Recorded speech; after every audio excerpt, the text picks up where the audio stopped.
ഇന്ന് വീടൊക്കെ ക്ലീൻ ചെയ്തപ്പോൾ ദേ ഒരു കവർ നിറയെ സ്പൂൺസ് കിട്ടി. ഇത് ഇത്രയും നാളും കാണാണ്ടിരിക്കായിരുന്നു. അപ്പൊ പിന്നെ ഇന്നത്തെ ക്രാഫ്റ്റിന് വേറെ ഒന്നും ചിന്തിക്കേണ്ടി വന്നില്ല. അതെ ഇത് വെച്ച് തന്നെ ആവാന്ന് വിചാരിച്ചു. അപ്പോൾ ഈയിടെ വൈറലായിട്ടുണ്ടായിരുന്ന ആ ഒരു ട്യുലിപ്സിന്റെ കാൻഡിൽ സ്റ്റാൻഡ് ഇല്ലേ, സ്പൂൺസ് വെച്ചുണ്ടാക്കണേ, അത് തന്നെ ട്രൈ ചെയ്യാന്ന് വിചാരിച്ചു. അങ്ങനെ നല്ല ആത്മവിശ്വാസത്തോടു കൂടെ തുടങ്ങിയ പരിപാടിയാണ്. പക്ഷെ തുടക്കത്തിൽ തന്നെ 2 സ്പൂൺ പാളിപ്പോയി.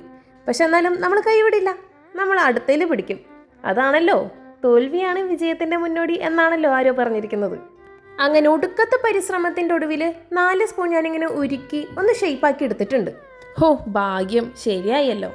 ഇനി അടുത്ത സ്റ്റെപ്പ് എന്ന് പറഞ്ഞാൽ ഇതിൻ്റെ അടിഭാഗമില്ലേ, അതായത് സ്പൂണിൻ്റെ അടിഭാഗം നമ്മളൊന്ന് ഉരുക്കിയിട്ട് ഇതേപോലെ വളച്ചു കൊടുക്കുക. എന്തിനാണെന്ന് മനസ്സിലായോ? ഇങ്ങനെ ഉരുക്കി കൊടുത്തിട്ട് നമ്മൾ വെക്കുമ്പം അത് കറക്റ്റ് സ്റ്റാൻഡ് പോലെ തന്നെ ഇരുന്നോളും, കുഴപ്പമുണ്ടാവില്ല.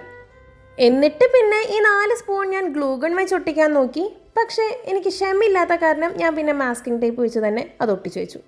ഈ കരിഞ്ഞുണങ്ങിയിരിക്കുന്ന സാധനം എന്താണെന്നറിയോ? ഞാൻ പറഞ്ഞില്ലേ ആദ്യം 2 സ്പൂൺ കൊളായിന്ന് ഉരുക്കി പോയിട്ട്, ആ സ്പൂണാണ്. പക്ഷെ നമ്മളത് കളയില്ല, എന്തായാലും കഷ്ടപ്പെട്ടതല്ലേ.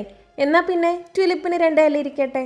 ദേ ഇതിൻ്റെ മെയിൻ സ്റ്റെപ്പാണ്. അതായത് താഴ്ഭാഗം ഒന്നുരുക്കിയിട്ട് ഒരു പ്ലേറ്റിലേക്ക് ഇങ്ങനെ അമക്കി കൊടുക്കുക. അപ്പോൾ എല്ലാ ഭാഗവും ഈക്വലായിട്ട് കറക്റ്റ് സ്റ്റാൻഡ് പോലെ നിന്ന് കിട്ടിക്കോളും. ഇനിയിപ്പോൾ എന്താ, സാധനം ഒന്ന് കളർഫുൾ ആവാൻ വേണ്ടിയിട്ട് നമ്മൾ കളർ കൊടുക്കുന്നു.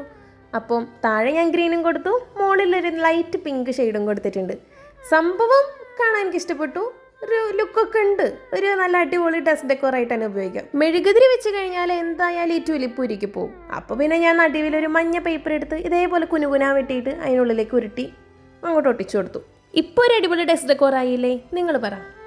അപ്പോൾ ഇതാണ് നമ്മുടെ ഫൈനൽ ലുക്ക്. എന്തായാലും കാൻഡിൽ സ്റ്റാൻഡ് ആണല്ലോ, അപ്പോൾ പിന്നെ നമുക്ക് മെഴുകുതിരിയും വെച്ച് നോക്കാം. അപ്പം മെഴുകുതിരി വെക്കുമ്പോൾ ഉള്ള ലുക്ക് ഇതേ ഇതാണ്. മെഴുകുതിരി മാത്രമല്ല, നമുക്ക് വേണമെങ്കിൽ ഇതിൽ ചന്ദനത്തിരിയും വെച്ച് കൊടുക്കാം.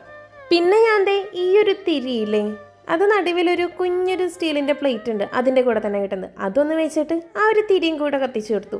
അപ്പോഴും നല്ല രസമുണ്ടായിരുന്നു കാണാൻ. ആ ഒരു പൂവിൻ്റെ ഉള്ളിൽ നിന്ന് പുക വരണത് ഒരു നല്ല ലുക്ക് ഉണ്ടായിരുന്നു.